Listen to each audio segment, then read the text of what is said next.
Yeah, what it do, family? It's your boy Breeze Omega, Omega that's Breeze, and you are entering the Black Round. What's going on this Saturday night, family? Yeah, so I'm a little bit late because I was watching that Connecticut Alabama game. So we now have it set. It will be Purdue versus Alabama. I mean, no, Purdue versus UConn. Yeah, because Alabama just lost. But yeah. That's going down. And we got that joint set up. I guess the women's stage has been, we can say, it's set up between Iowa and South Carolina. I'm still saying all those games that Iowa won, there was a lot of cheating. Even the UConn game yesterday. They want that girl to be in the national game so bad, and she gonna lose.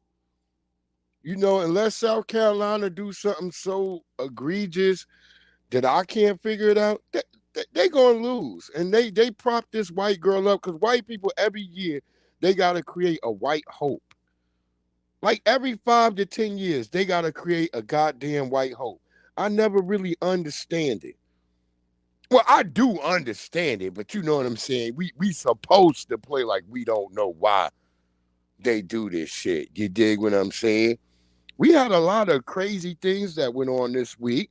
We had the earthquake in New York, and salute to the family out there in New York who, especially because I was laughing at some people because I didn't think they felt the earthquake. Because some people was telling me right away they didn't feel it. That was some of my people who work in like ambulances and like stuff like that. My brother said he felt it. He was at work because he's a police officer. So he said he did feel it because our main family house is still in Long Island, New York, and that's where he live at. So he had to go home and check and see if there was damage to the house. That's our matriarchal or patriarchal home, whatever you want to call it. I just say that's the place that produced us black people and my family. Shout out to my wonderful sister out there. Make this go viral. TV Miss B. Make sure y'all go over there, check her out. See what's popping. Lots of good family on the goddamn YouTube streets. And I wanted to talk about something because my wonderful elder, beautiful sister, Miss Patty at Miss Patty's kitchen and garden. Y'all go check her out. She was talking about how people are just so petty now. So I listen to the elders. You know what I'm saying? I listen definitely to people older than me. And I agree with her. I feel like there's no more decorum in this world that we live in. There's just like people just get on the internet and they'll say whatever the hell that comes to their mind, what they want to do, knowing they not even really about their life. They might even be in a wheelchair or something. Cause you have a lot of weirdos. A lot of the people that I started realizing who was talking crazy to me, I started going and oh, this that sharp shit right here. I started going and checking back, backtracking these people, backlogging them. And I started seeing that some of these people were in wheelchairs and handicapped. So handicapped people be always miserable. I don't know why. When I grew up as a kid, handicapped people were nice. Today's world, every handicapped person is like motherfucking Stink Meaner. Stink Meaner from the Boondocks. I should have had that joint. I meant to pull it up. I was pulling up some of my videos, but that's what also took me long too, because I forgot I didn't erase the videos I had from yesterday's the good dating in 2024, the good, the bad, and the ugly. You know what I mean? And it is a tough time right now to be dating, especially if you're a person who's above 35. Say maybe, especially a man who has kids. If you're a man, say your wife, maybe she's not around for any other reason other than just not passing away. You know what I mean? But even with your wife passing away as a man, it's almost impossible. A woman hear you and you mentioned you got kids, the woman looking at you like you crazy. And then when you tell them like, well, no, well, my significant other or my wife, they passed away, they just feel sad for you, and then they don't want to be around you. They act as if you're gonna be talking about death for the rest of your life. So that's a tough time. Nobody really gives women a problem with women having to have all these kids. You know, you could be a woman. People like challenge you if you don't want to be with a woman with 5 kids. And that's the craziest thing. You could be a grown man, you raise your children, you raising your last of your children, and people will they'll act like there's something wrong with you. You know? They'll act like, oh man, shit, you sitting up here, I don't want no man with no kids. So there's definitely a double-sided sword to all this stuff. Definitely a double-sided sword. Okay, one thing I wanted to go over and I wanted to look at too. Um, hmm. Which one? What was I talking about first? I wanted to go into. He won't shake his hand.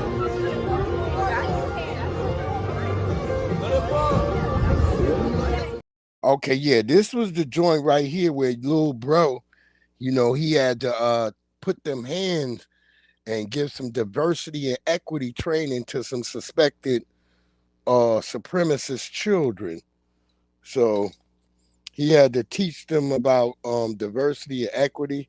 So let's let little bro show you what he taught. He taught them the hands and feet, and yeah, they went down. He taught them the class on hands and feet. Let's take a look at that. He won't shake his hand.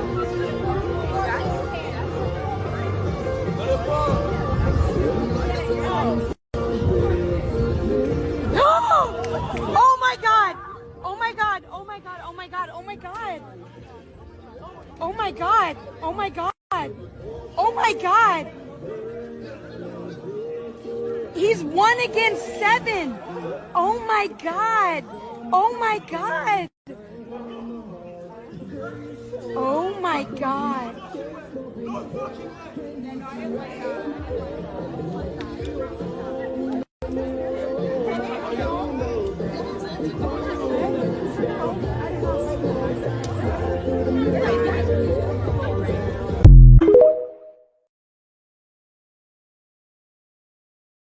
Yeah, that girl, she said it. She said it best than anybody I know who could say it. She was like, "Oh my God, he's 1 against 7." That's right. That's that fist of Ogun right there. Put those hands and those feet on that ass. You dig? And we want to have. I guess we could have a little bit of background music while we sitting here and we um talking right now.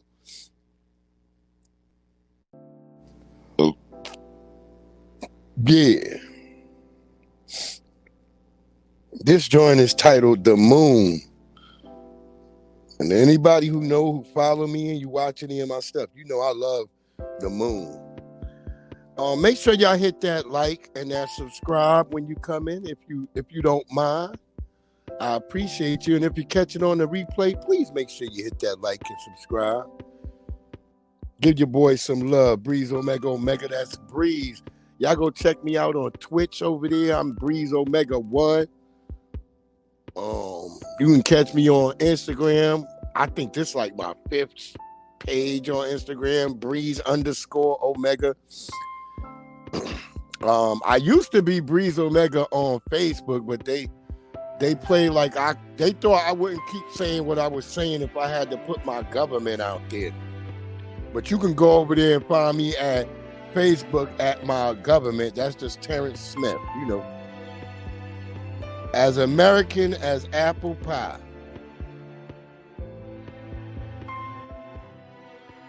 That's my jump. Why the hell I took you down, bro? I think this music right here would work good with little bro throwing those fisticuffs. Let's play that and see how that go. He won't shake his hand.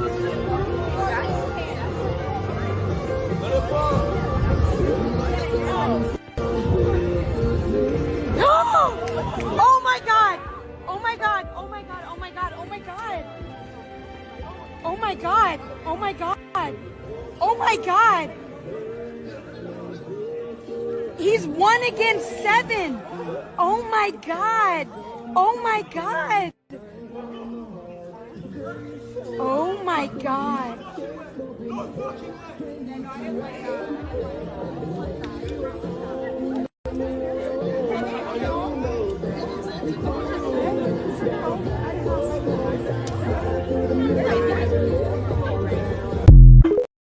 Yeah, little bro was throwing them hands, boy. Yeah, they should have just shook his hand. He was trying to be amicable about whatever they was had going on. And little bro was trying to be like, okay, man, well, if he met in defeat, then look, I'm trying to shake your hand, but I guess they didn't want to shake hands, so little bro had to give him hands and feet. So salute to that brother. I guess they haven't learned from the Alabama brawl. They just keep trying their luck. And I told you, they always trying to jump you. They never like solid when you catch them one on one. They only try to talk tough when they in a game. That's why I try to tell you about the original gang members. These folks, that's how. You know what I mean? They not solid one on one. You catch them one on one, it's gonna be a different story, bro. A different story. And this is one of the greatest things that I think is gonna be going on. I don't know if some of y'all made it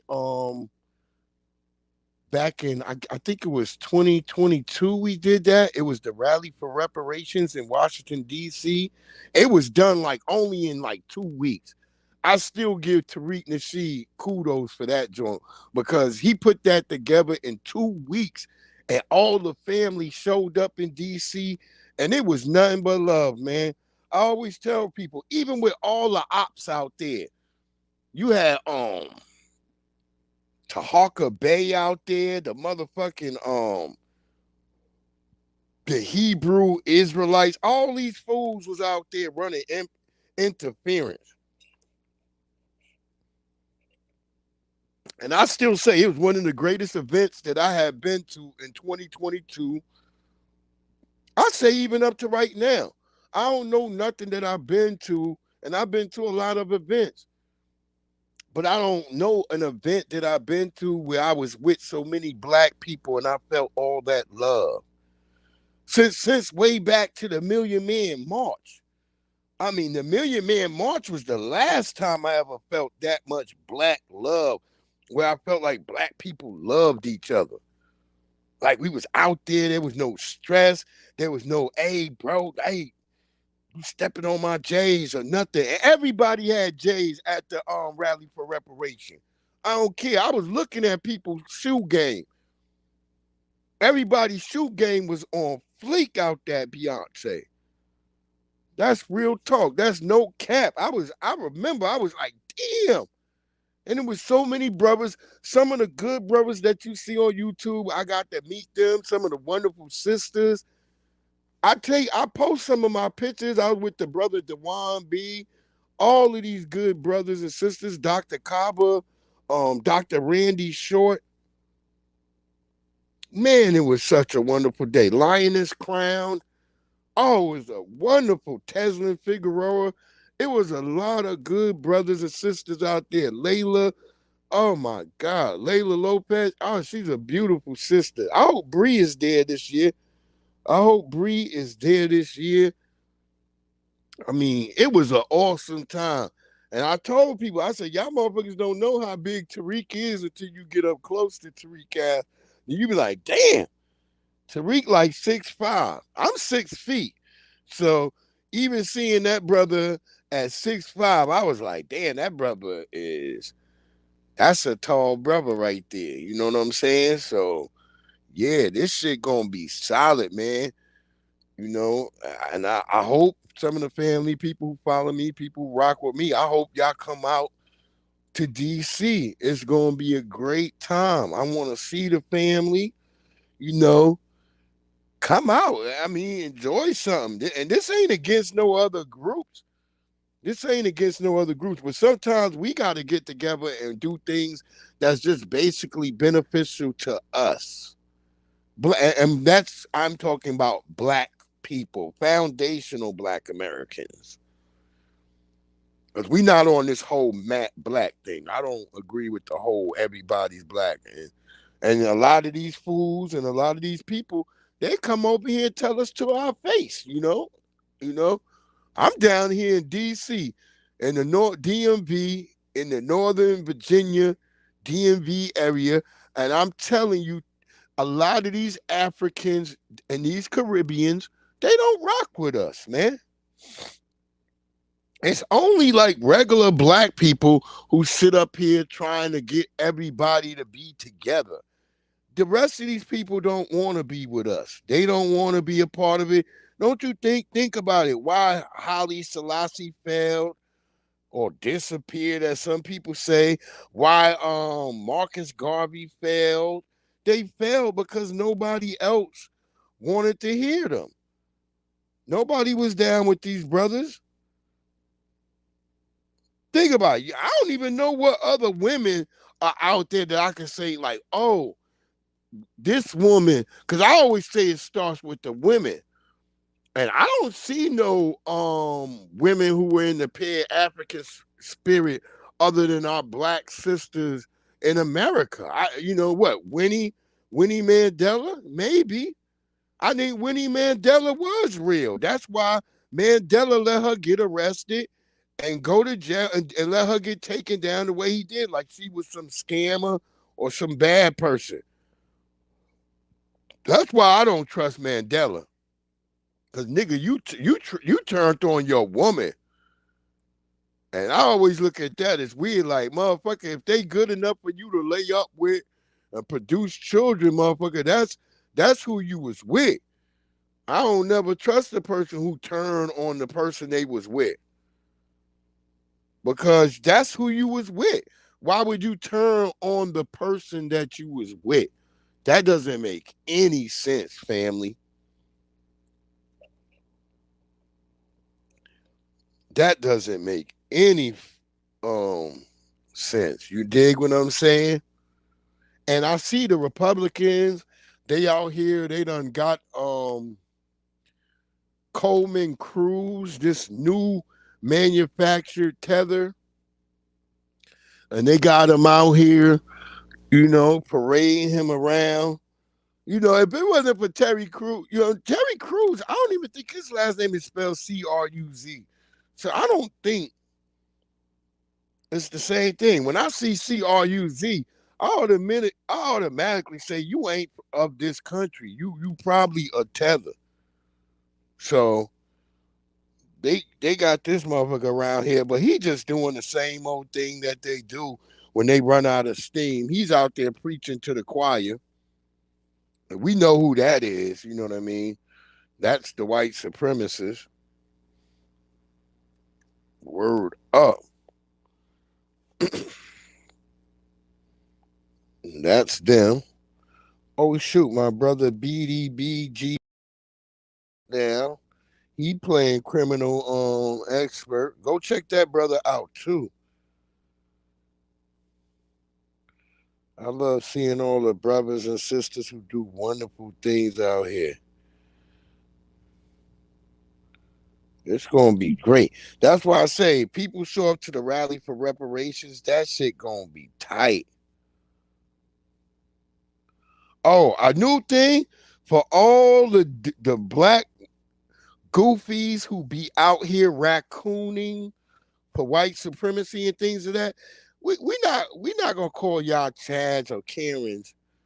Y'all for the Negroes, your name is Larry, and for the Negrettes, the women, your name is Cheryl. We gonna call you Larry and Cheryl, the same way we call the Karens and the Chads. All you goofy raccooning people, you now Larry and Cheryl. That's what we calling you. You gonna be Larry and you gonna be Cheryl. But yeah, let's go ahead. 2 years ago, we came here to Washington, D.C., shoulder to shoulder, with our voices raised in unison, demanding recognition, justice, and reparations. That moment was etched into the records of our struggle. And now, brothers and sisters, we are going to return here to Washington, D.C., not merely just to reminisce, but to reignite our spirit of determination, to amplify our voices, and to reaffirm our commitment to the cause. Join me, Tariq Nasheed, here in Washington, D.C.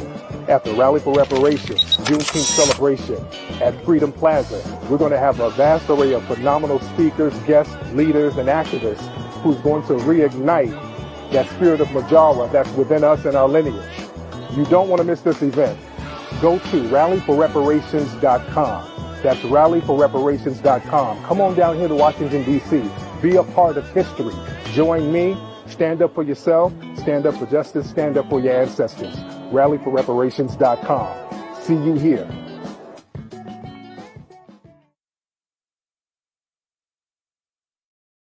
Wow, that is going to be phenomenal. You know, I wish y'all would all show up because that is going to be freaking phenomenal. I mean, this one is taking precedent with over time of months. The last one he did, he put together in less than two to 3 weeks, and we all showed up, and it was phenomenal, family. It was phenomenal. I'm telling you, like, we was out there deep and heavy. There was only one dude out there making slushies and ices for us. And everybody was so nice to each other, waiting in that long ass line. And it was November at the time. It was supposed to have been cool. But instead, it got hot that day. It reached damn near 80 degrees that day. I said that was the ancestors were shining on us because we wasn't supposed to have been out there. And all them clouds disappeared because I showed up in a hoodie. I remember I had a hoodie. I had all my camera equipment and gear on me. You know, I'm out there with 3 tripods all setting up out there. You know, nobody stole my camera equipment. This was a phenomenal event, family. And I didn't have no bullshit cameras out there. I had 4K cameras, and I had a couple of iPhones up out there at Beyonce. Man, this shit was phenomenal, man. I don't even know. We didn't eat. I don't think we ate until the after party. The Rally for Reparations after party. That's how I'm telling you how crazy it was. I remember a couple of us, we walked off in DC. We walked around DC. We walked to the weed spot out there. This shit was funny. That's how crazy it was. It was just a bunch of us just walking around. We ain't even, everybody wasn't even from DC. But we was just walking around. And it was nothing but love that day. I say all the bums was nice. Everybody. It was a good time out in DC. We had a really good meal. Everybody was out there. We had a good time. Liz B, hey, beloved. Miss V, you know I always been waiting on you, beloved. Yeah, oh, it was a wonderful time, man. I would love if all y'all could come out on June 15th out to DC for the Rally for Reparation. Oh my God.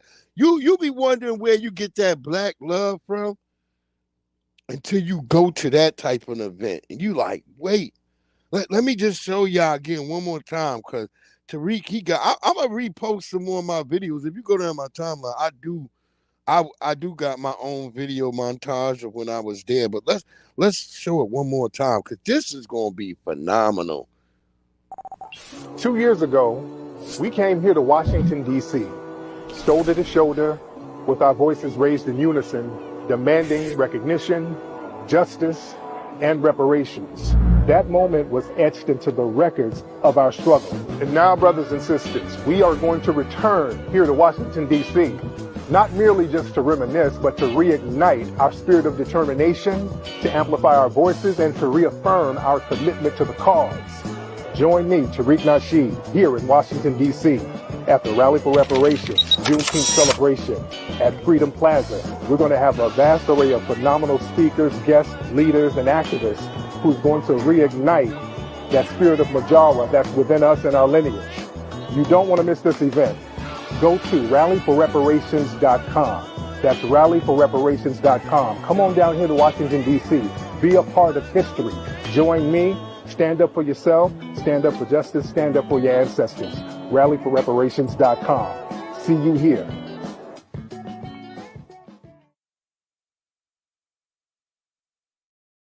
Now imagine that, family. This year, this has been put together with some time. If anybody want to come up, it's going to be like wonderful. I mean, this is going to be what I've been, like I said, I never felt that much love with black people since way back in the Million Man March. I'm talking about the original Million Man March. People don't remember that. I'm like, at the Million Man March, you see what black people who you don't see on TV today, those black people were at the Million Man March. You know, people like Blair Underwood. That's a bro. That's a real brother. He been with the same woman 33 years. I had got to meet Blair Underwood at the Million Man March. The whole Wu-Tang Clan, I remember, was there. We was all down by the memorial pool, and everybody was smoking blunts, and there was no fighting and arguing over no damn blunt.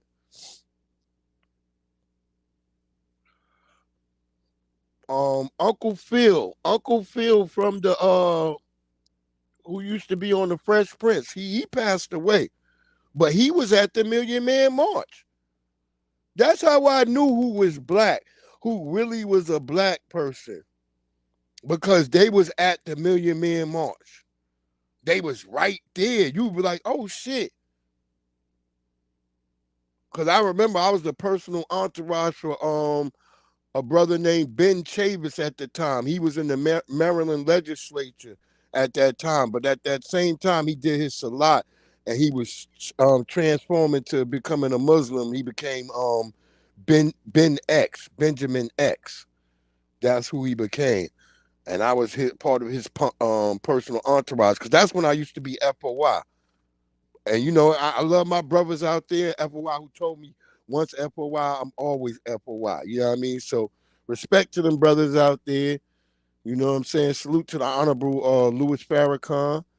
You know what I'm saying? Without him, you know what I'm saying? I could have went down a real dark path. Like I always tell people, I had those, I got caught with all those damn kingpin charges. I had a lot of charges, felony kingpin charges like that. I would have went down. You know what I'm saying? But I ain't get weak. I ain't get in there like most motherfuckers and start converting to Islam or nothing. I was already FOI when I was arrested. You dig what I'm saying? So when I was in there, the older brothers, the Muslim brothers, they was like, brother, why you ain't converting? And brother, I told him, I said, I already met the minister. And he told me that I was favored. And I'm not saying that to be like no boasting of any type of thing. I know that the minister said I was favored. And when I met the minister, his aura, I almost collapsed when I met him. He had this like aura. It was like orange light coming off his ass. And I could feel that shit. And all that shit was hitting my chest. And I tell people to this day, I said, shit, I ain't been the same since I ever met the minister. He made me a better person. You know? Because I probably would have just been a regular street cat running around doing street shit, because I was good at that type of shit. You know, when you good with the hammer time and you out there and you got your toolie and motherfuckers know, you know. You know you that guy. You don't have to sit around and talk about you was hanging with guys. You was that guy. People was hanging with you. But I always attribute that to the change in my life when I went to the Million Man March. That shit just changed everything I thought. Cause I was already in college, but y'all don't get it. I was a street motherfucker in college. In the late 90s, that was a real thing. people going to college, but you was a street motherfucker. They would make movies about that shit. You dig what I'm saying? Cause they was watching us. They've been watching us all the damn time. That's why it's okay to say we the culture. Cause we are. Everybody is paying attention to what foundational black Americans are doing. Nobody, there is no African Martin Luther King. There's no Caribbean Malcolm X. There's no people that equate to these people. There's no uh there's no African Tariq Nasheed. There's nobody like this. Or Dr. Francis Cress Welsing.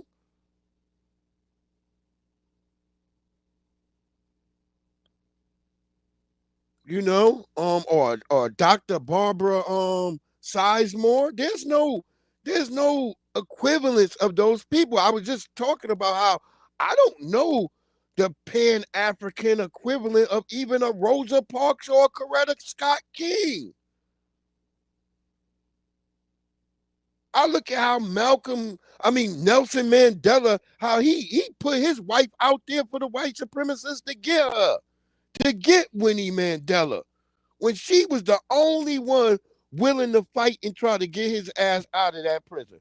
I always look at South Africans weird, like, yeah, y'all was 90%. Y'all couldn't just go get that brother up off that island?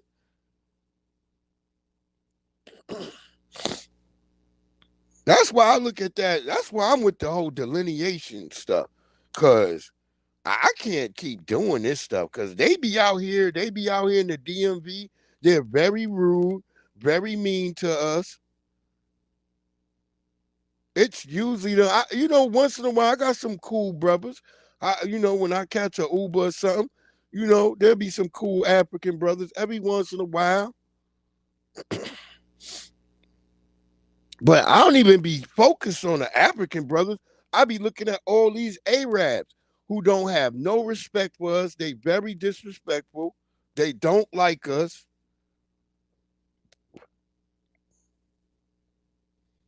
And I think that's what's effed up. And that's why I say Joe Biden, to me, is the most dangerous person ever.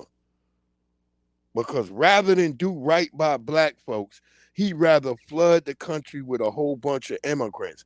And not even of the good ilk. The ones who come over here who are criminals. Everything Donald Trump said, that's who he let in this piece. And prove me wrong. Prove me motherfucking wrong, bro.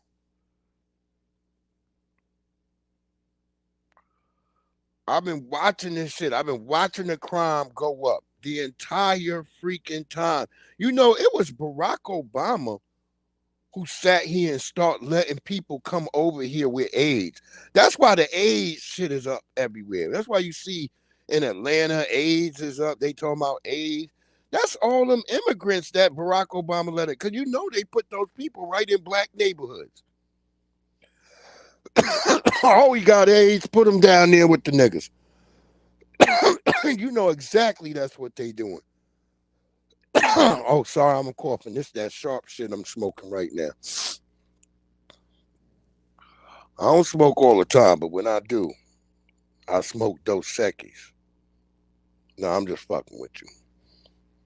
Shit. But yeah, here's another joint. Shit. We gotta even talk about this dog situation. I'm worried about dogs in this country. I am really worried about dogs, especially large dogs. What up, young nigga? It's funny when white people be like, oh, black people are the face of crime. They're the face of violence and drugs. Okay, yeah. I wanted to get to that point right there. I just messed up with the videos. But yeah, I'm worried about dogs in America right now. Just let this brother let y'all see this. And I'm really worried about the dogs in this country. I don't think enough of us are worried about, because I be seeing white women walking down my street all the time with these pit bulls with sweaters on. And I be looking like, why is these dogs got sweat? It be hot as hell and she's got the damn pit bull in the sweater. And the pit bulls be looking at me too. That be the wild shit. The dog be like, Like he be having that look like, hey nigga, hey, hey bro, help me. You know I'm from the hood too. Like he just had that look, and I'd be like, poor pit bull. I ain't understand that shit. But let's let this brother tell it because there's been a couple of stories this just whole week, even the whole thing from Harvard. Just let it go on. Let's let him play. You know, it's funny when white people be like, oh, black people are the face of crime. They're the face of violence and drugs. Oh, black people per capita. You know what they never talk about? What they're the face of? Remember I told y'all I don't trust white women with big dogs? And then how them white folks is with them dogs? Look at this story here, fella. The details are graphic and disturbing. An investigation into a spring man for multiple sex crimes against children led to the additional arrest and charges against his wife. Truly unbelievable here. She's now accused of engaging in sexual acts with a family dog. Liliana Pearson is live outside Montgomery County Constable Office, Precinct 3. And Liliana, this case really is just gripping our entire community. Gripping. It is, and I've covered very many sad and horrifying stories in my career, but it's been quite some time since a case has truly shocked me in the way that this one has. Parents, one of them a veteran, the other a nurse, known for their affinity with animals. I used to call them pet detective. A neighborly joke that now feels darker. I don't even want to think about what transpired. According to law enforcement, on March 13th, William, with no previous criminal history, was arrested after a bystander noticed. Wait, hold up. We gonna go right back to that. But yeah, I just wanted it to be noticed that it was a brother. It was a brother who eventually, you know what I mean? Black people, you heard what brother said. He used to call him the pet detective. And he don't even want to know. It is like you see how great black people are. I'm Mojara. We protect even animals. We know when something ain't right. We the only group. You know, white people be living next to their neighbor that be murdering everybody and killing everybody. They be living next to that motherfucker for years and play like they don't know a damn thing. Black people, when we be around these folks, we start noticing shit that don't be right. We be like, wait, what? So let's get back to that story because it's really freaking funny that he called him the pet detective. You know, it's funny when white people be like, oh, black people are the face of crime. They're the face of violence and drugs. Oh, black people per capita. You know what they never talk about? What they're the face of? Remember I told y'all I don't trust white women with big dogs? And then how them white folks is with them dogs? Look at this story here, fella. The details are graphic and disturbing. An investigation into a spring man for multiple sex crimes against children led to the additional arrest and charges against his wife. Truly unbelievable here. She's now accused of engaging in sexual acts with a family dog. Liliana Pearson is live outside Montgomery County Constable Office, Precinct 3. And Liliana, this case really is just gripping our entire community. Gripping. It is, and I've covered very many sad and horrifying stories in my career, but it's been quite some time since a case has truly shocked me in the way that this one has. Parents, one of them a veteran, the other a nurse, known for their affinity with animals. I used to call them pet detective. A neighborly joke that now feels darker. I don't even want to think about what transpired.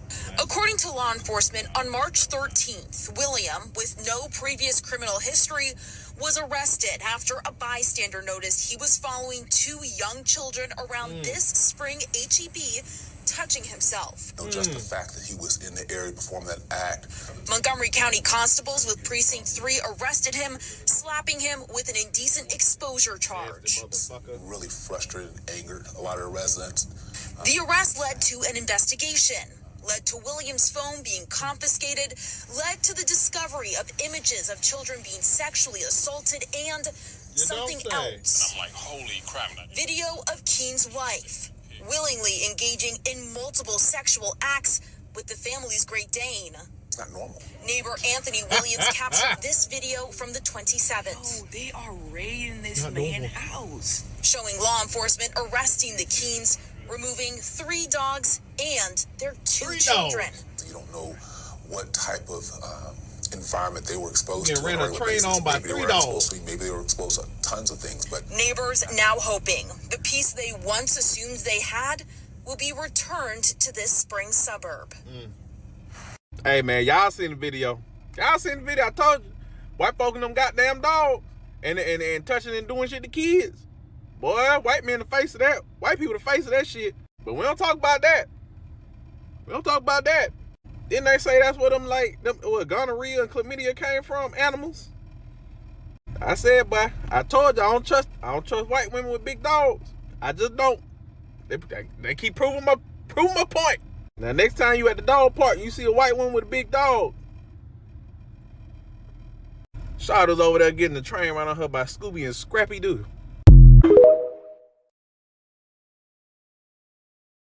Yo, and not just gonorrhea and chlamydia,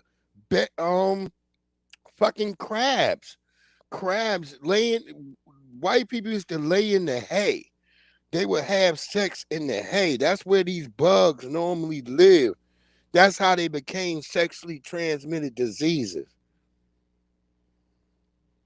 Oh, you already know. You already know. That shit is hella disgusting. But look at all those houses on the street. Only one person stood up and called them out. That's the house where the black people live. See, that's why they don't want us in their neighborhoods.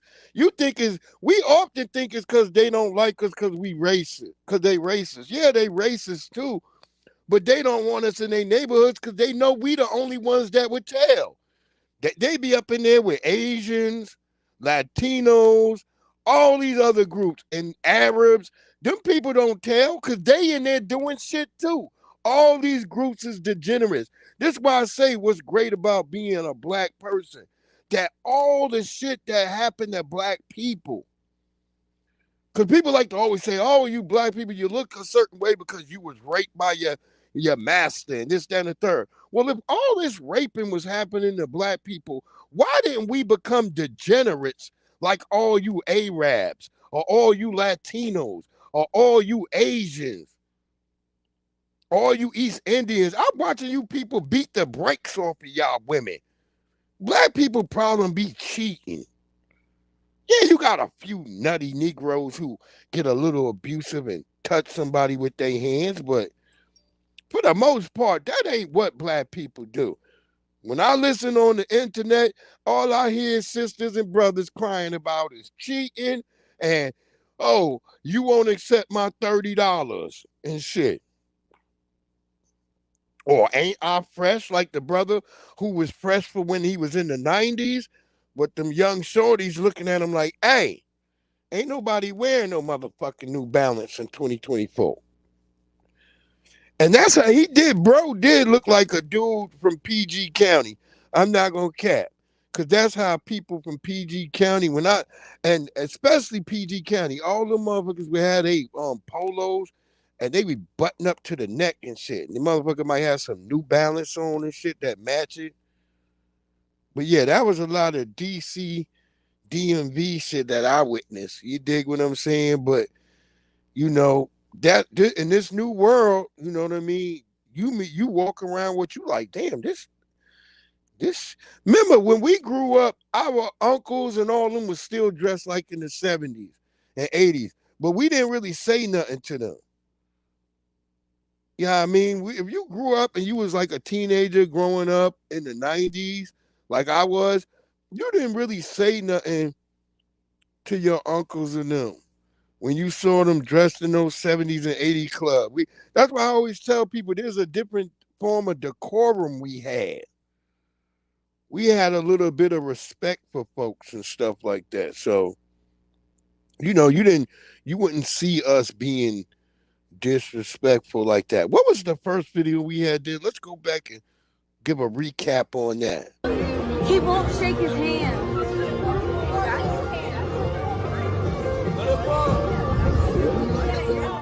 Okay, so that was little bro who he was giving out some diversity and equity training to some suspected white supremacist youths. So he had to give them some diversity and equity um training. You can hear the girl in the video. She's saying they won't shake his hand. So whatever was going on, little bro had to dish out. Let's give one more. We got to get one more look because this bro is my new hero. Remember, we had Aquaman. So this my little bro right here. One punch man or one punch Negro. He punching him out. Let's go. He won't shake his hand.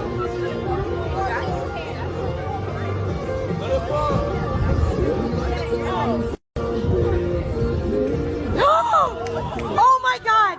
Oh my god! Oh my god! Oh my god! Oh my god! Oh my god! Oh my god!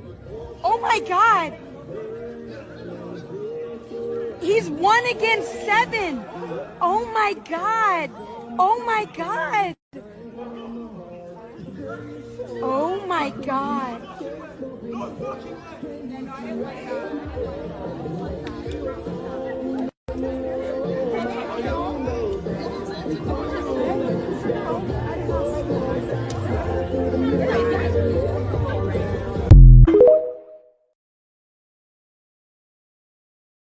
I want you to notice the light skin adjacent niggas. They came over there. They got in. They didn't come in to help, bro. They came in to save them white boys. Them white boys is lucky. See, this is what when I talk about buffer classes. That's what it means when you a buffer class. When we about to get up on white people ass, these light adjacent motherfuckers, and I ain't talking about light skinned brothers. I'm talking about light adjacent. That means Latinos, Asians. They'll run over and they'll come over to save the white supremacists all the damn time. On PBS, they got a joint right now called Nazi Town. Go look that shit up on PBS. Right now, they got a joint called Nazi Town, where they talking about white folks in the 30s,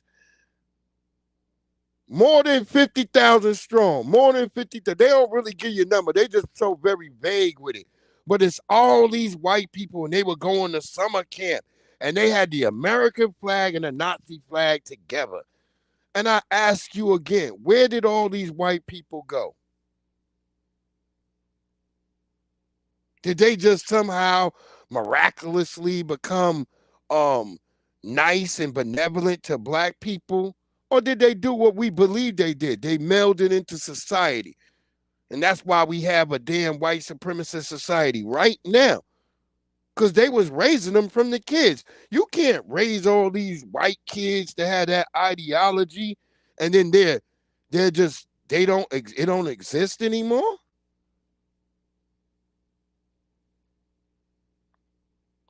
A lot of black people shit on YouTube look just like old 90s sitcoms to me. If you ever watch an old black 90s sitcom, they got a sitcom that's supposed to be about black people, and then there's just some out of place white person that don't fit. They there, but you like, where's this white person? How do they fit?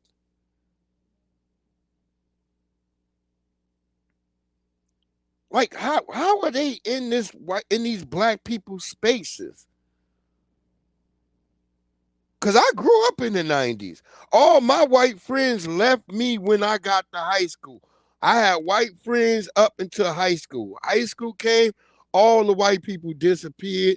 I never saw another white person in my space again till I say maybe in college. But that was a motherfucker that was buying crack from my roommate. And he dressed like he was from the goddamn 70s. A white guy. He was in my dorm. He had to have been like 40 years old. I never understood it. Like even some of the Arabs I went to school with, they was like 35. We all in there like why is this dude? Oh, they always had that same thing like Africans, the king of Zamunda. They were always princes of Arabia. Always, man. This is no cap. I'm just telling you my experience. in Baltimore. This motherfucker would wear that little shake hat and shit. Yeah, that motherfucker was like 35 years old.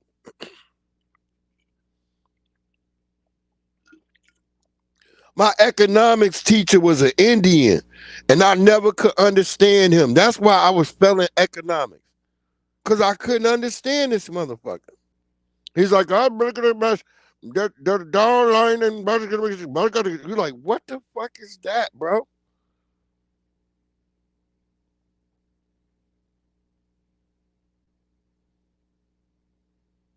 And it was this sister. I thought she was just being the meanest woman to us and shit, but she was really teaching us something as black people. You know what I mean?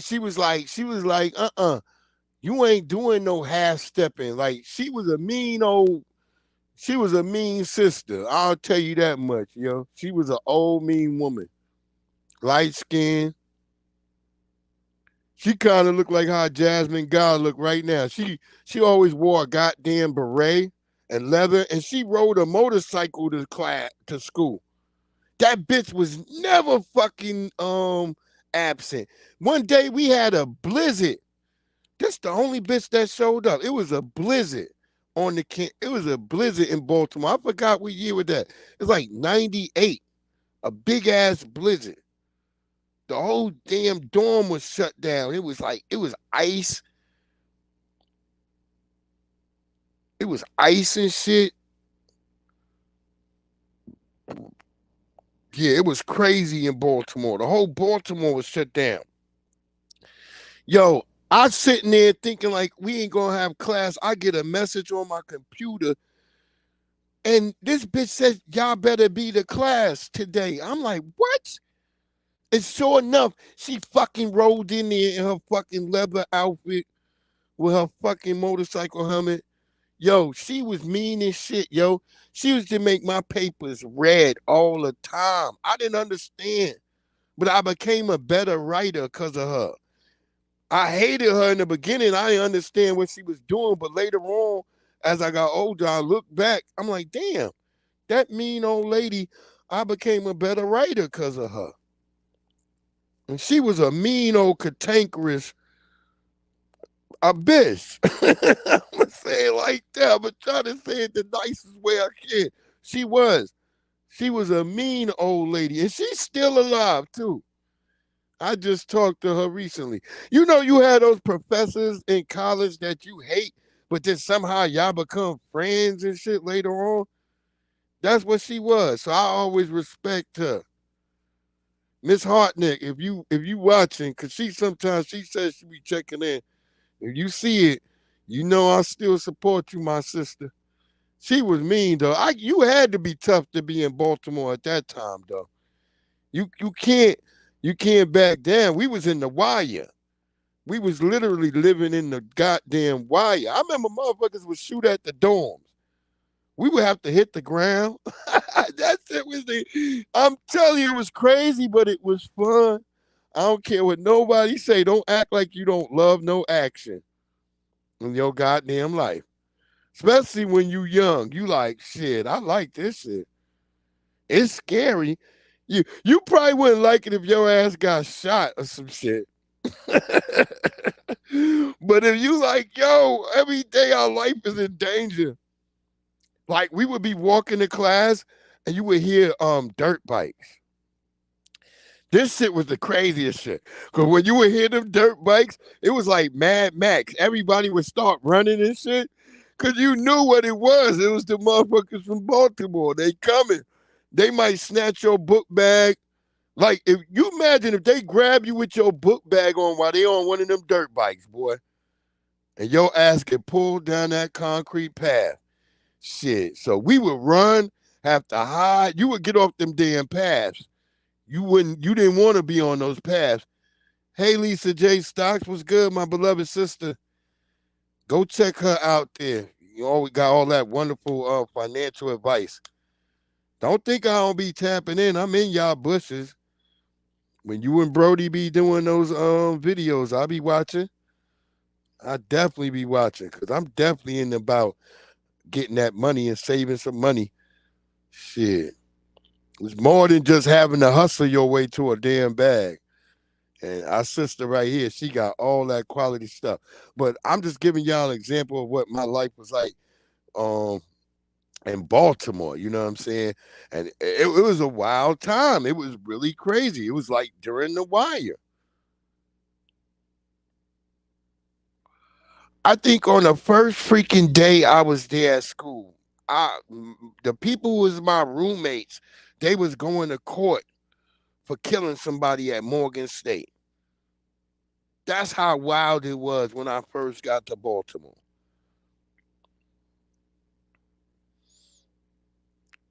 But then there was a change. You know what I'm saying? A lot of us came. Like I said, everybody used to know. People used to look at me like I was crazy. Not only did they know I was in ROTC, but also they always like, damn, you don't wear nothing but fatigues. Because at that time, I was listening to Mobb Deep, and Mobb Deep told me there was a war going on outside. No man is safe from. So I was like, fuck it. I'm wearing fatigues everywhere I go. And if you was from New York, that's kind of how you dress. You was dressed for war. Today, people in New York look a little bit zesty, but when I was coming up, them late '90s, we was dressed like we was going to war. The boot camp clique. If you know music, the boot camp clique was big. That was big.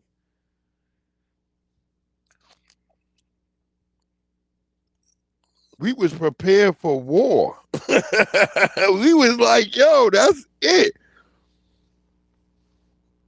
I only wore like fucking utility vests and camouflage and hoodies and shit. Anything that was war ready.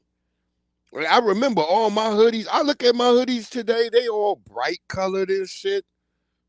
And, colors that'll get you killed if you was out on the field. And then I go look at some of my pictures from back in college. I'm like, damn, all my hoodies is only black, they only brown, they only green. Bronze flat power. God was good, family.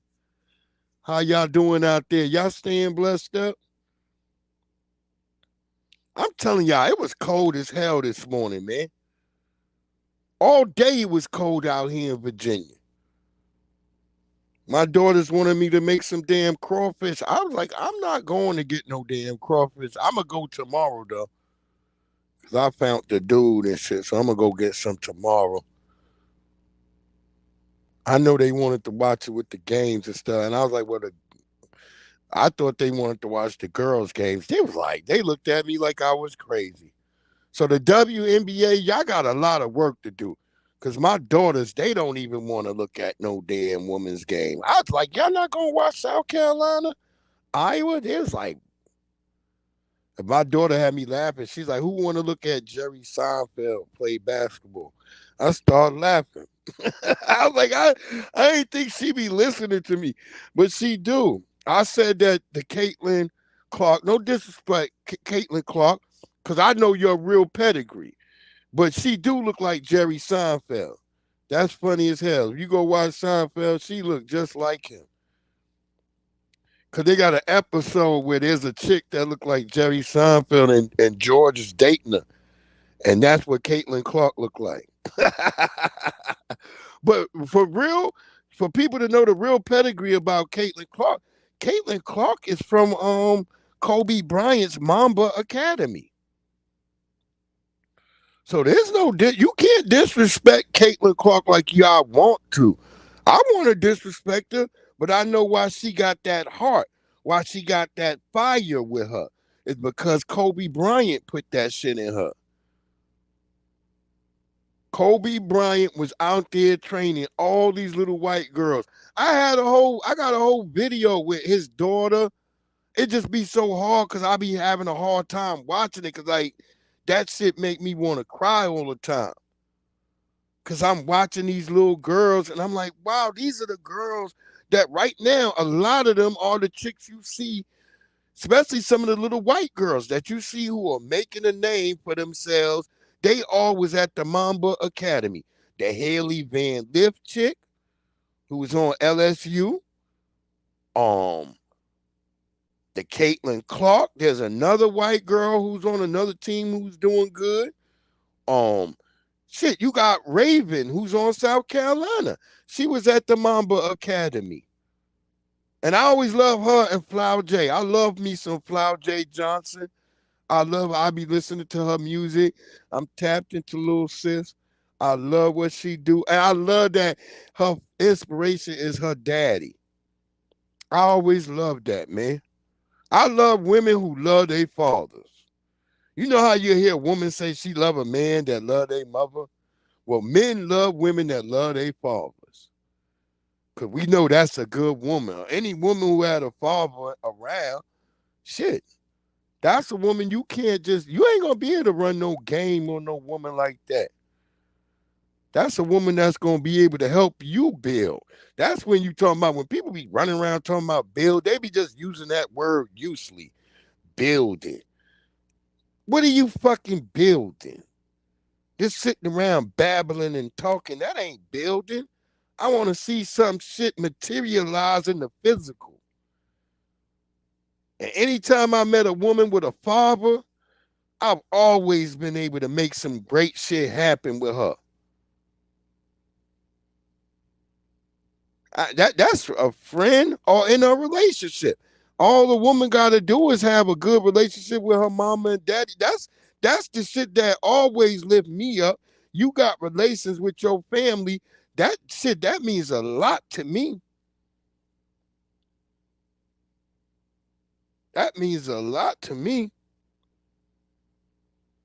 Because my mother, she passed, but I still had good relations with her. We talked every damn day. I talk to my daddy right now.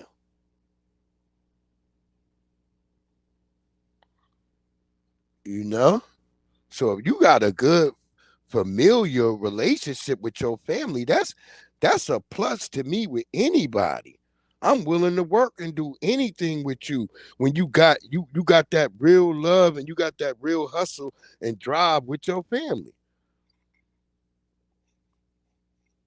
Because the funny shit is,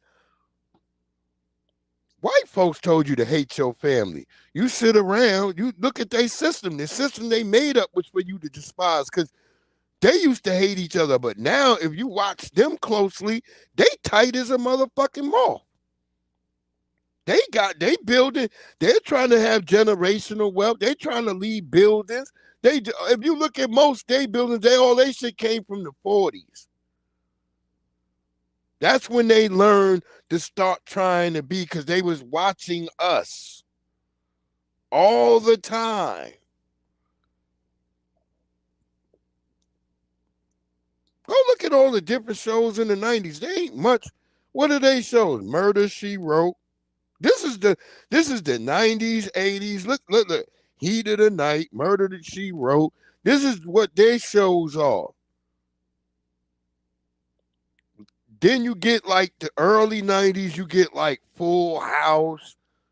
But it's still weird. They're starting to mimic shows that black people already had.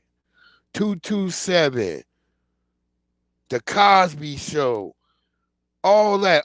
Girlfriends, they make friends. Not even Girlfriends. It was the show with Queen Latifah in them. The show with Queen Latifah in them is where they got the copy for Friends. They made friends. It's even a funny thing that I didn't even notice that two of the people from the Friends show actually come on at the latest season. I guess just when they're about to cancel the show, they had the two white people from Friends come on the Queen Latifah and them shit and interact with them.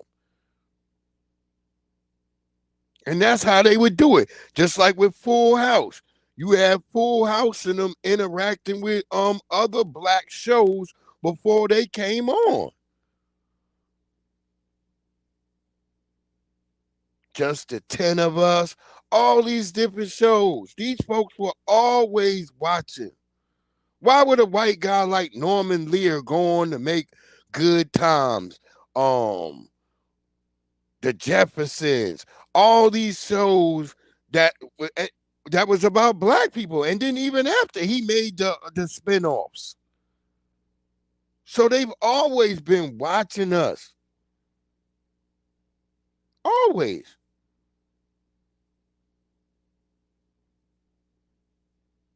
What was they show that lasted all the way to the damn 90s? Happy Days, a show about motherfuckers in the 50s.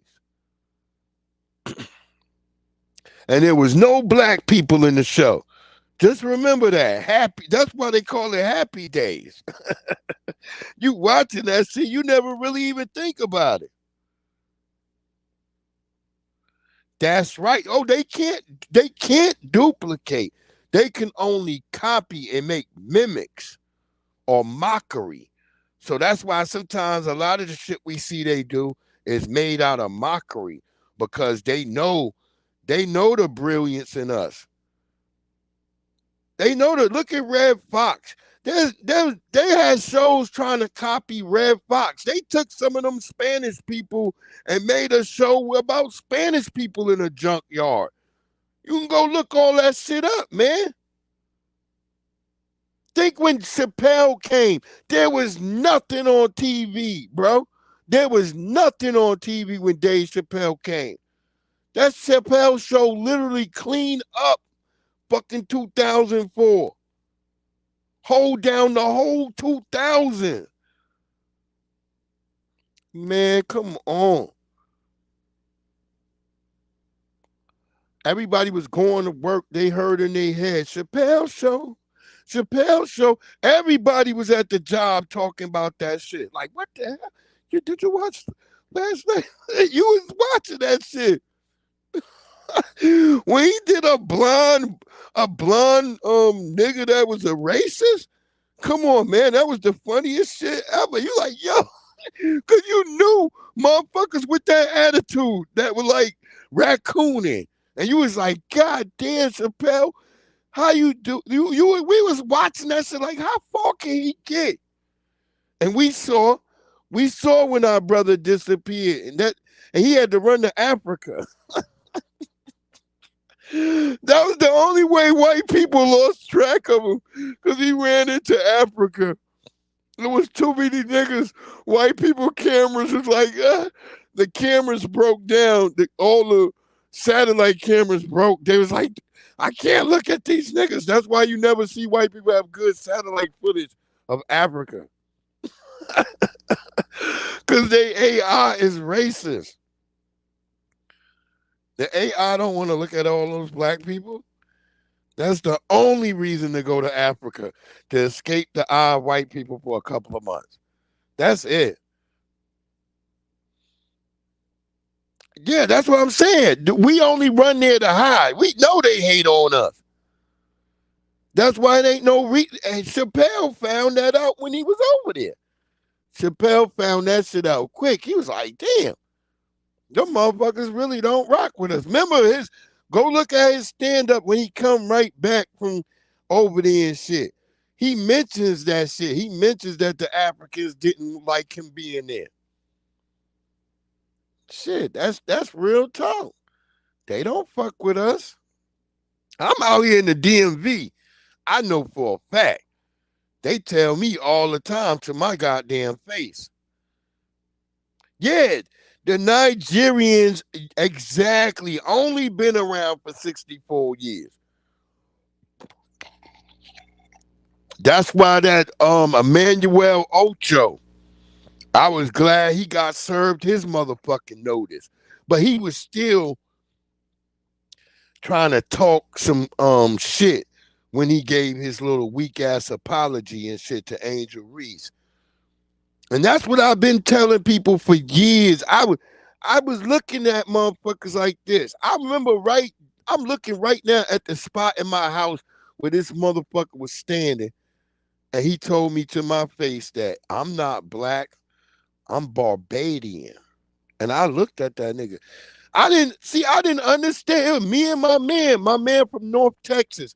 He went to North Texas University. My man Byron, damn, what the hell is Byron's last name? Oh, you been on X giving them that heat? Yo, I stay on there giving them that. We've been over there on X, yeah. Oh, Bronze, you got to hit me up over there then, bro. We be over there ethering their ass. Cause I damn sure be on X. That's where I go to mix it up with them.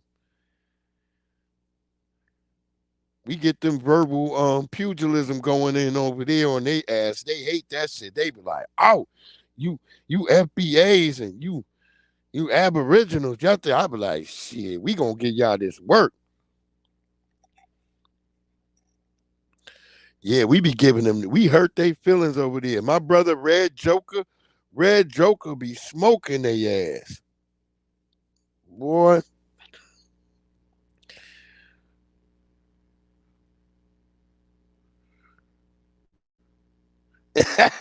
Yo, I believe you. Yo, we could take them tethers down so easily. Yo, we be crushing their asses. We be crushing them tethers. We beat up on them over there, boy. I love beating up on them on X. One more time for the family. Let me give y'all one more rundown on this joint. Cause I really want to see the family come out for this shit. It'd be nice if everybody showed up. You got enough time to think about it. It's April right now. This is 2 years ago, we came here to Washington, D.C., shoulder to shoulder, with our voices raised in unison, demanding recognition, justice, and reparations. That moment was etched into the records of our struggle. And now, brothers and sisters, we are going to return here to Washington, D.C., not merely just to reminisce, but to reignite our spirit of determination, to amplify our voices, and to reaffirm our commitment to the cause. Join me, Tariq Nasheed, here in Washington, D.C., at the Rally for Reparations Juneteenth celebration at Freedom Plaza. We're going to have a vast array of phenomenal speakers, guests, leaders, and activists who's going to reignite that spirit of Majara that's within us and our lineage. You don't want to miss this event. Go to rallyforreparations.com. That's rallyforreparations.com. Come on down here to Washington, D.C. Be a part of history. Join me. Stand up for yourself. Stand up for justice. Stand up for your ancestors. Rallyforreparations.com. See you here.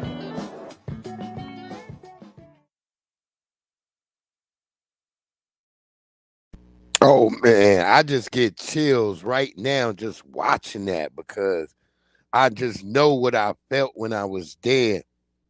And all the family was there. Like I said, it was so wonderful. And everybody was looking out for each other. We everybody thought people was gonna trip because we started saying, God damn, we didn't think it was gonna be this long. And we were trying to figure out where the food. Oh yeah, it's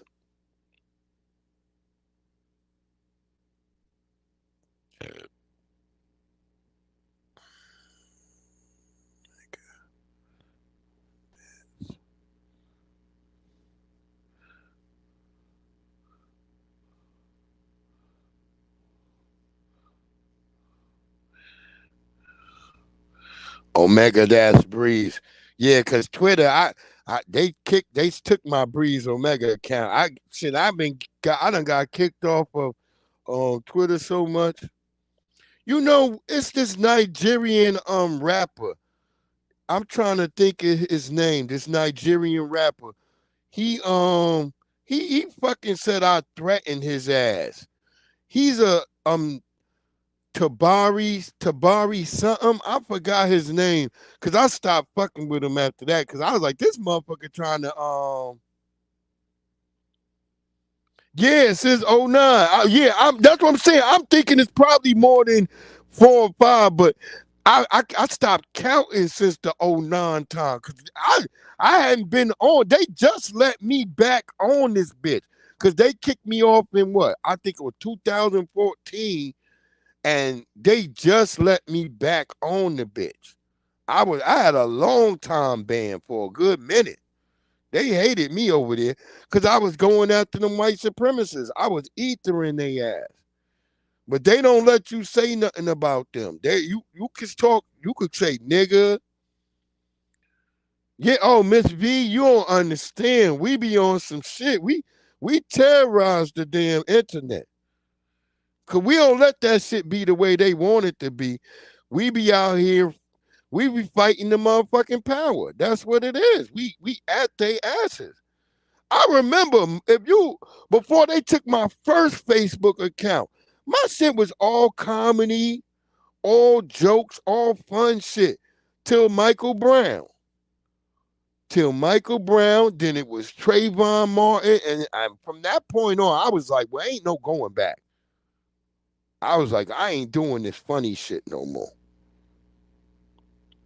And I start saying, I'm working for black. I got kids. I got daughters. I want my daughters to be able to find a decent young black man in their life.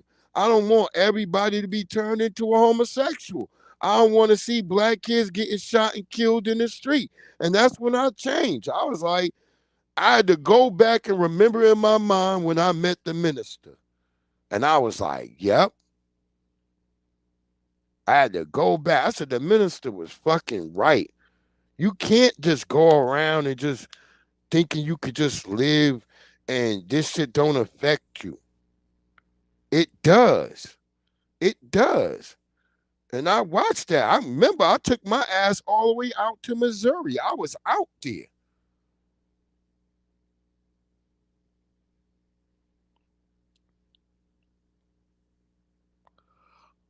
I remember when they killed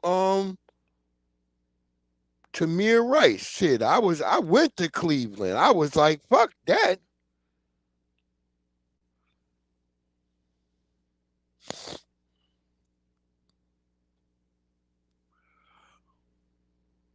And then I had to slow down because that's when I found out my wife had the big C when all that shit was happening. I knew the universe was trying me. The universe was like, yo, are you going to stay this way? And matter of fact, let me take something from you.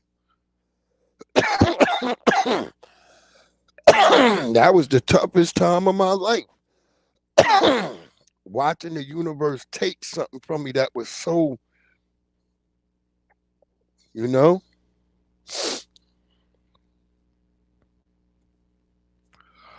that was the homie. That was the homie. That was the definite homie. But yeah, I would appreciate if everybody came out for that joint. This is one of my good brothers right here, St. Basil. He from Baltimore. And I'm like I said, I'm not with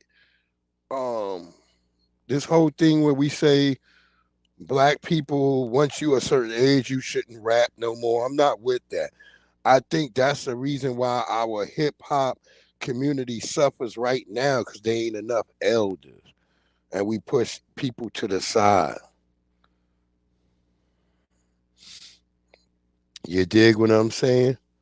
And we push people to the side. And I think we need to have our elders.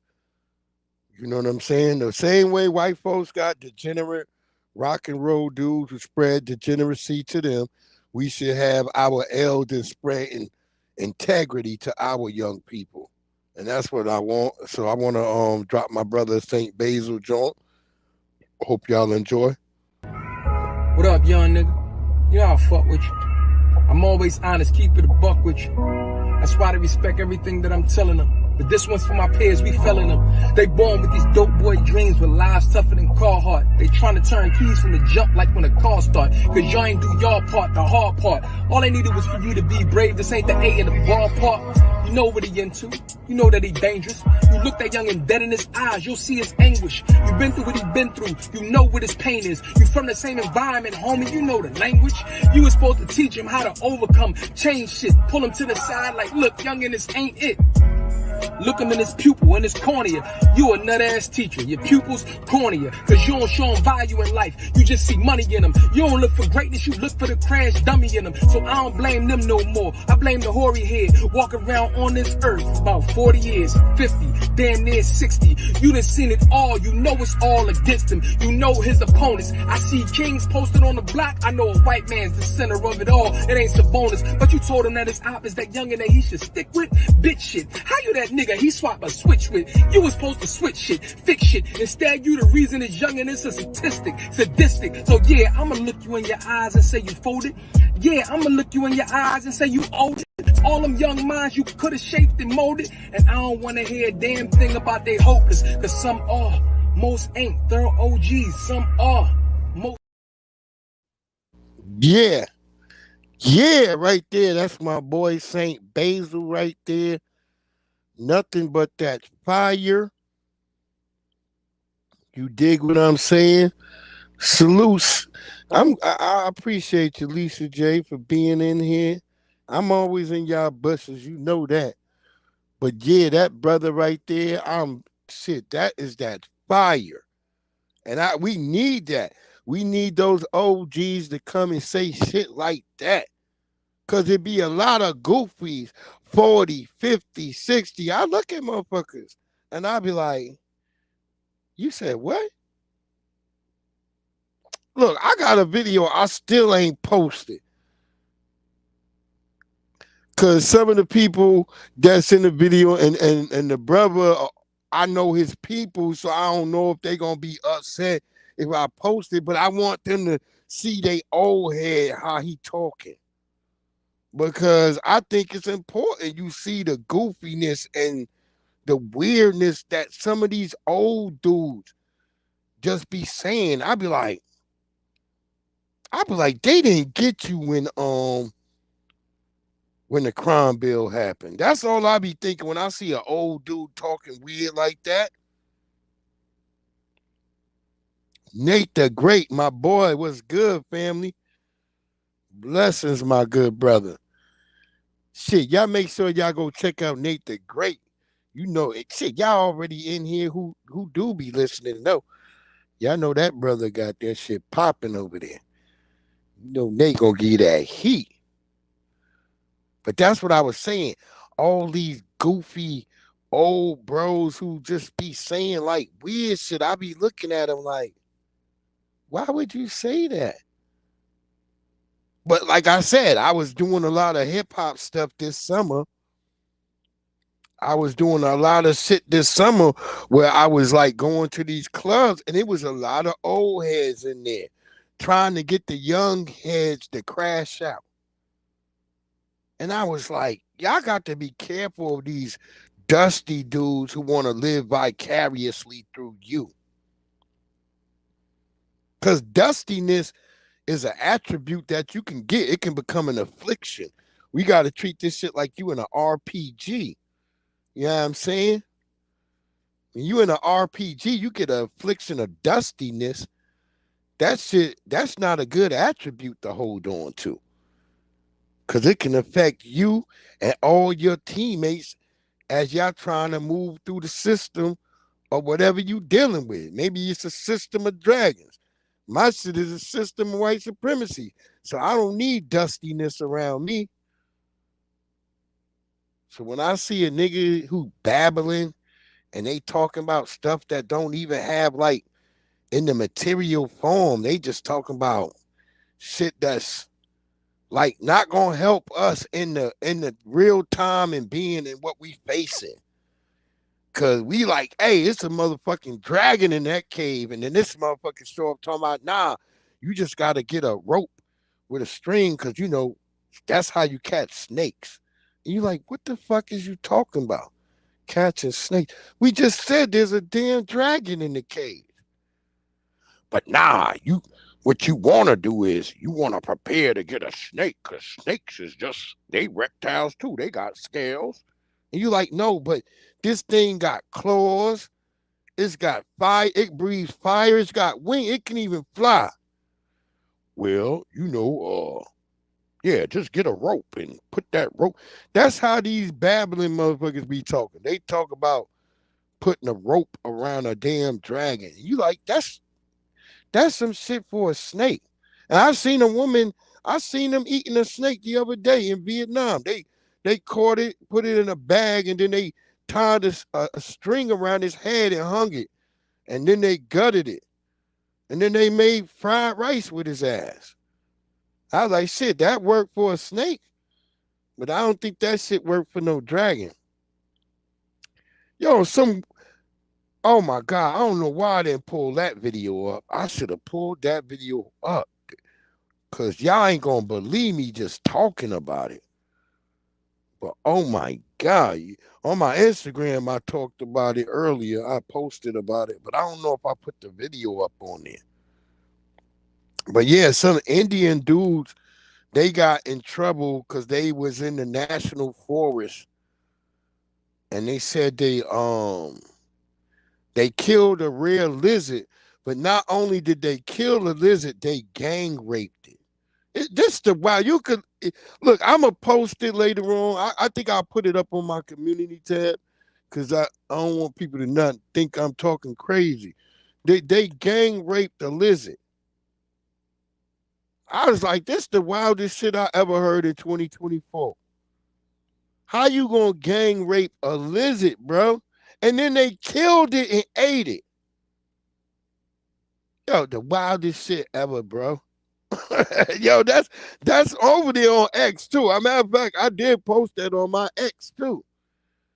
They gang raped it and killed it and ate the goddamn lizard, a rare monitor lizard or some shit.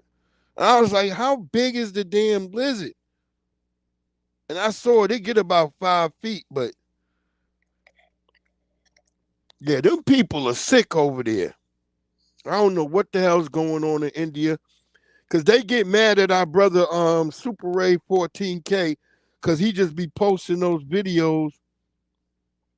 You know how Super Ray gonna bring it.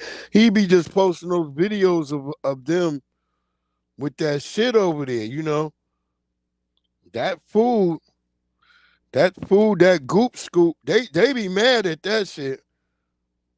They be mad at the goop scoop. Yeah, they rate Miss V. You don't even understand. I'm gonna post it. You gonna take my. I'm gonna send it to you. Matter of fact, 'cause I was gonna ask you to talk about it. I know you don't do those stories, but I was like Miss V.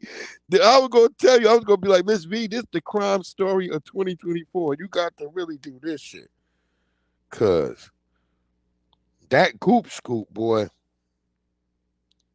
They don't like when we post about the goop scoop. When you come to Goop Scoop, Cherry and them, Larry and them, better hurry up, get some Goop Scoop, nigga. Yeah, Goop Scoop for the crew, nigga.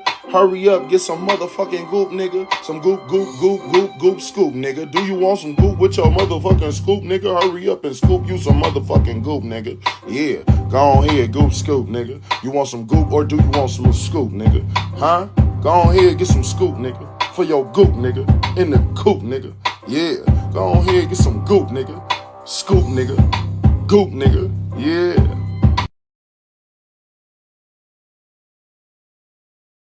Oh, they hate that shit. You know that dude right there in that video. He got in a fight because of Super Ray K fucking videos. Another Indian dude challenged him because he been seeing them damn videos and like, yo, he was trying to tell him to clean up. That dude went ballistic, yo. Word up. Them motherfuckers over there with that goop scoop. And that's no cap. I bought some of that shit. They sell like little packets, right? They had like the greens. And I wasn't even thinking of Super Ray that day. But I ate that shit. My stomach was so effed up the next day. I was like, yo, I ain't never eating no more of that shit. Cause I was like, we don't know where they preparing that shit. There's a motherfucker putting a foot in that shit somewhere. I don't trust no damn Indians. Hell no, not after all the videos I saw. And no disrespect to my Indian brothers and sisters. Hey, maybe you don't do the goop scoop. But hey, I tell you what, that shit hurt my stomach. I was like, I ain't never eat no more of this shit. Especially since I've been looking at Super Ray. I've been like, yeah, fuck all that goop scoop. Cause we don't know what type of factories they got making this shit. Cause over there, when they say a factory, it could be like just a bunch of motherfuckers outside making goop scoop. They don't have to have actual machines. They got a billion motherfuckers over there. and they just be shitting just out in the damn river. There's videos of like 12, 18 dudes, and when they poop, it ain't like poop like we have. It look like black rain coming out their ass. Oh, it's the worst shit I ever seen. Lord have mercy. See, that's the old black Negro coming out of me like, Lord have mercy, Lord. When you see that shit, you be like, oh, you want to grab a crucifix. You like, Lord, what in the hell?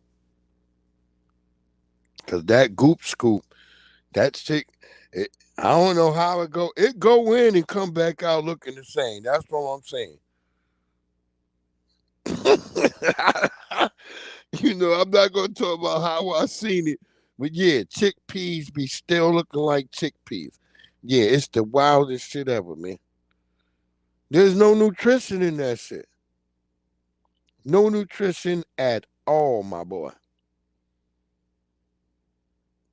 But yeah, shit, man. If the family can make sure y'all hit that like and that subscribe, and if y'all can come on down to DC, man. I want to see y'all, man. Everybody, oh, it's so wonderful. The dinner, I love the dinners at the end because I last year I believe Tariq, we had that one restaurant. We had the one restaurant we all went to. Me, Dewan, B, everybody. We was all in there, Lioness Crown, and that's why I was shocked because I missed some of my beautiful sisters that I want. I was scared of some of the sisters because they were so beautiful in person. Like when I saw Layla, oh, Tesla and Figaro, damn. Them was some phenomenal sisters, and y'all smell good. I just love women. You always could tell a real woman because she leave a smell, like a smell that's good, like not no funkiness. You could be like, yeah, damn, a woman just went this way. I'm telling you, I don't know what it is. If y'all know what I mean, I'm just trying to say, like, a woman got a smell to her. A woman. I'm not talking about young girls. Young girls got smells, but it ain't always good. But or it ain't the same as a woman. I'm telling you, when you smell a woman go by, you be looking up. If you a man, you look up. You start looking around and shit. I don't care if you even committed. You gonna smell a woman. You gonna be like, what the hell? That's gonna poke your senses. You gonna be like, damn, a woman just went through here. You ever see one of them deers, how they get their nose and shit? They start smelling the air. They like, what the fuck? Who was over here? That's how a woman smell to me. I can just tell. I'm like, damn, that's a woman. And that's not to say some of y'all are females. A woman is different. A woman make you like, damn, okay, all right, what you want to do today? When you with a woman, that's how you feel around a woman. You like, shit, you need me to do this? You don't even ask no question. You just do it. Pretty much. You just be like, shit. Sometimes you ask her because you want to be hesitant a little bit, but at the same time, you like, shit, I just better do this because she probably need that done anyway. That's the difference. You pick up on that scent of a woman versus you just chasing a female. You know what I mean? Word up. Ain't nothing like no beautiful. All women are beautiful, but ain't nothing like no beautiful sisters. That's it. I only say that so we don't get no people hating. Cause one time I made a post about being a black gardener, and then I had all these people in my shit talking about, well, there's white gardeners too, and I'm like, I wasn't talking about them. In today's world, you can say I like apples, and people gonna come up and be like, well, what about the oranges?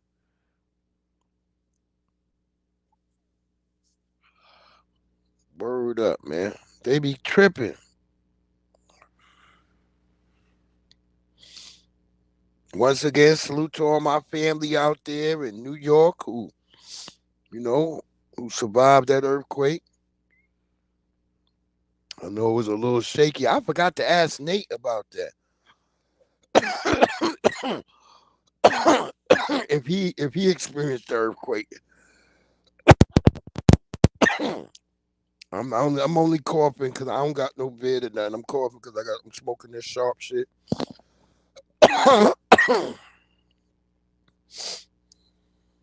Wait, they saying this? Oh yeah, it is Sunday now.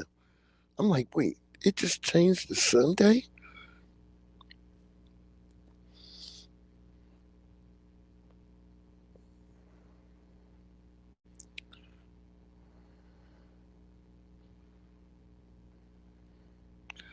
Netflix is lucky right now, yo, because I was just about to cancel their ass because of that goddamn good times.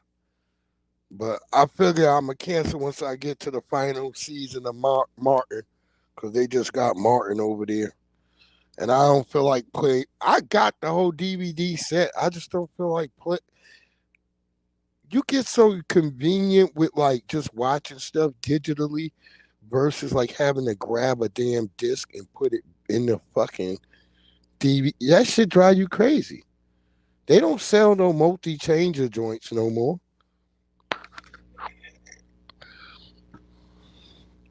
You be lucky to get you one single joint Blu-ray. Like I don't even think they really sell. They sell DVD players, but in a small amount now. If you want to get some quality shit, like a quality DVD player or a quality like boom box that can play tapes and stuff, you're gonna have to go to Japan, my G. Yeah, you're gonna have to go to Japan. My cousin just bought me a boom box from Japan, quality shit, JVC, and this shit is like this shit make me think of like the shit I used to be jealous of my brother for having in his room. Cause remember, you ain't even think about that shit had a handle. That should just be up on the desktop. You was thinking like, damn, that shit look like a whole damn stereo set. We would be mad, like, yo, that shit, I want that shit. Hell yeah, that shit got the dual cassette tape decks. That shit's like quality. He was going to Japan. I asked him, I was like, yo, find me a boombox with like two cassette tapes. Cause I still got some cassette tapes. People like, what? Yeah, I'm like, my kids was looking at them shits like they were weird. And then I was showing them how we had to like, you know, rewind the motherfucker and pull the tape back in and shit. If your tape came out, oh, they were looking at me like I was crazy. They was like, they did not want to do anything like that. They thought CDs looked okay, but when they saw a tape, they was like, what? That's always the funniest shit when you like, you know what I mean? If you got anything old or you got like a storage and you go in your storage and you pull out old shit, your kids be looking like, what the hell is that? Yeah, they not ready for what they wouldn't die. They would die if they had to if we sent them back in a time machine, our kids, to like the 90s, they would die. They would just give up. They would give up. I told people they don't understand how free we was. That was the last time we had freedom. Y'all like, what? I like, no, motherfucker, you got that phone now. You can't exist without that phone. You got to go everywhere you go. That shit got to be with you. You need that shit. You not free no more.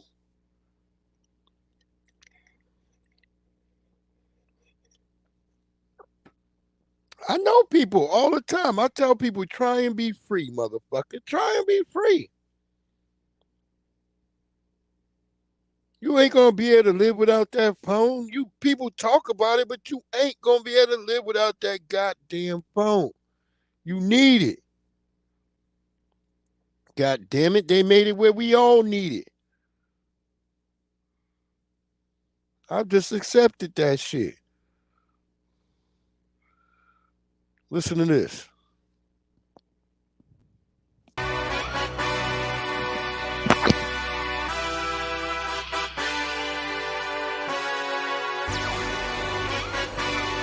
Hey.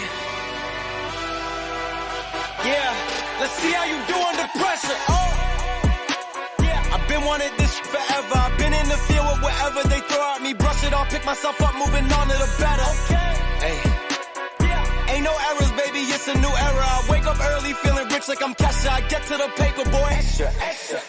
Work with me, you know that I got it. Come with me, let's take a trip to the islands. We up on the jet, we'll do more than just fly on it. Stand on that hill, you gon' die on it. Boom, boom. Baby, I'm not one of them, you should try on it. Miss me with all that, I'm on it and next. Whip this up, I send you back to your ex. But good luck with that, this is big as it gets. Hey, let's see how you do under pressure. Let's see how you do under pressure. Give them a name to remember. Hey, let's see how you do under pressure. Let's see how you do under pressure. A moment can live on forever. Yeah. Oh shoot, they don't let me shoot a whole clip. Firepower in this coalition. We just turned the field into a demolition. It was desolate, but I had premonition. I was training for war every exhibition, every extra mission, every enemy listening. Get off my I got bad intentions, make it right every wrong, and I'm back with a vengeance. I show you the ropes. Peace in my town, I can show you the coast. Up in the shots if they wanted to smoke. If you know, then you know. Suited up, my whole team do the same. Don't you forget who created the game. Ready for war, I was born with grenades. The trenches where soldiers are made. Let's see how you do under pressure. Let's see how you do under pressure. Give them a name to remember. Hey, let's see how you do under pressure. Let's see how you do under pressure. A moment can live on forever. Let's see how you do under pressure. Let's see how you do under pressure. Give them a name to remember. Hey, let's see how you do under pressure. Let's see how you do under pressure. A moment can live on forever. Yeah. Hey. Hey. Hey. Hey. Hey. Hey. Hey. Hey.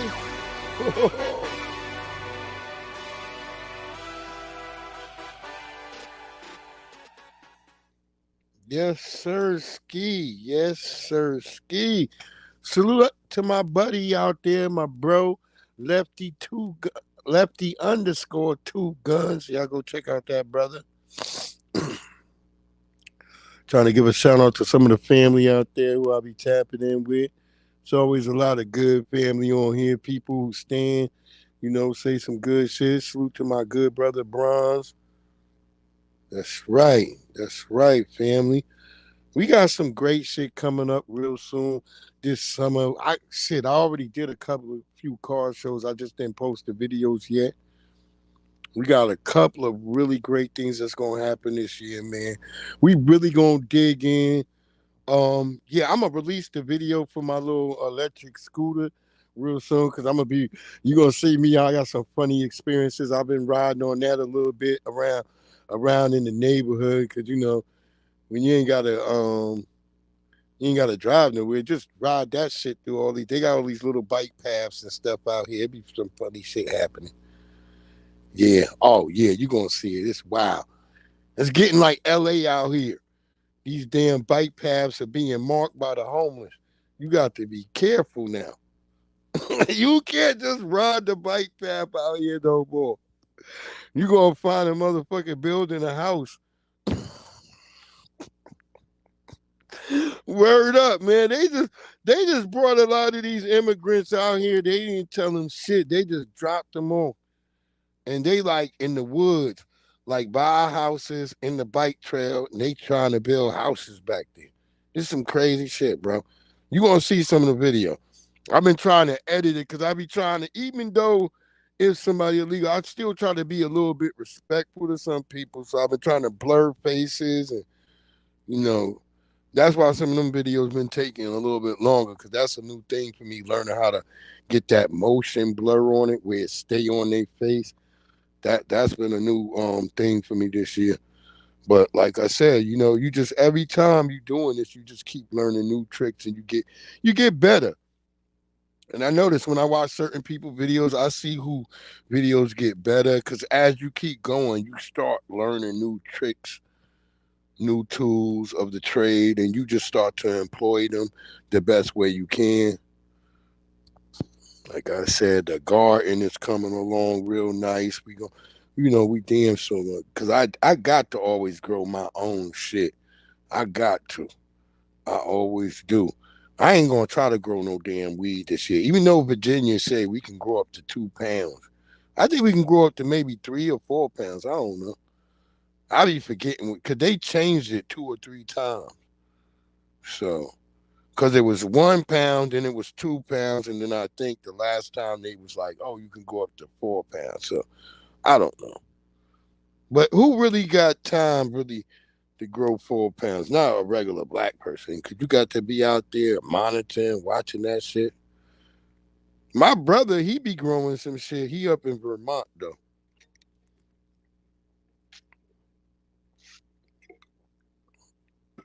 Yeah.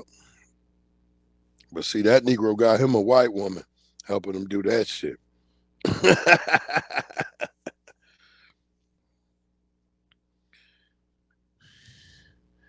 He got a big old giant, what you call her? A Viking. He got a Viking bitch. Bitch swinging an axe like Paul Bunyan.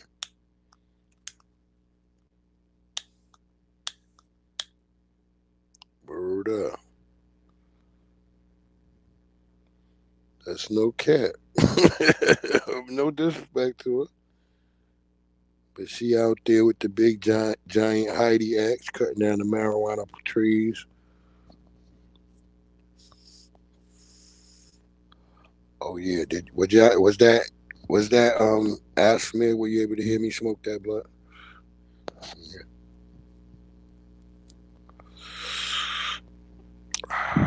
That's how. Ain't that how they do it? They be always whispering like, "Yes, don't you hear me now? Do you hear me?" And I'm smoking that blunt.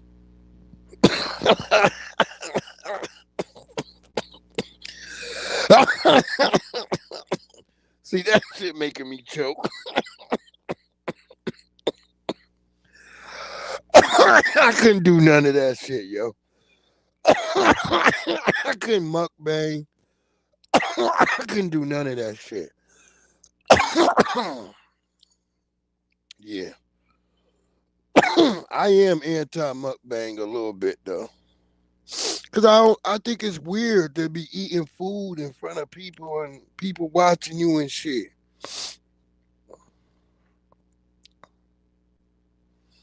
That's just what I think. That's my opinion. That's you ain't got to listen to me. That's just my opinion. I hope y'all all having a great weekend. We on Sunday right now. Shit. I might come on and do the Sunday gospel today too. Shit. I got some funny religious stories too. Some shit that happened to pastors. Yeah, some real wild shit. I may come on later on and do that. I don't know. We'll see. But I will be out. Today will be nice. We'll be heavy out in the garden. The shit, we got our car show this morning, so I may go to the car show first. Come back, grill up some tacos, cause it's the last game. I think the women's game is tomorrow. I mean today. And then the men's game is on Monday. So we may come back, grill up some tacos, make some crawfish. Y'all see the videos. Stay tuned. It's your boy Breeze Omega. I hope you have a great one out there. I had a great one with y'all. Make sure you hit that like and that subscribe. Salute to everybody that came in. I appreciate you all. If you catch it on the replay, I appreciate you as well. I hope you have a great one out there. This your boy Breeze Omega, Omega this Breeze. Catch you on the flip side, and I'm out.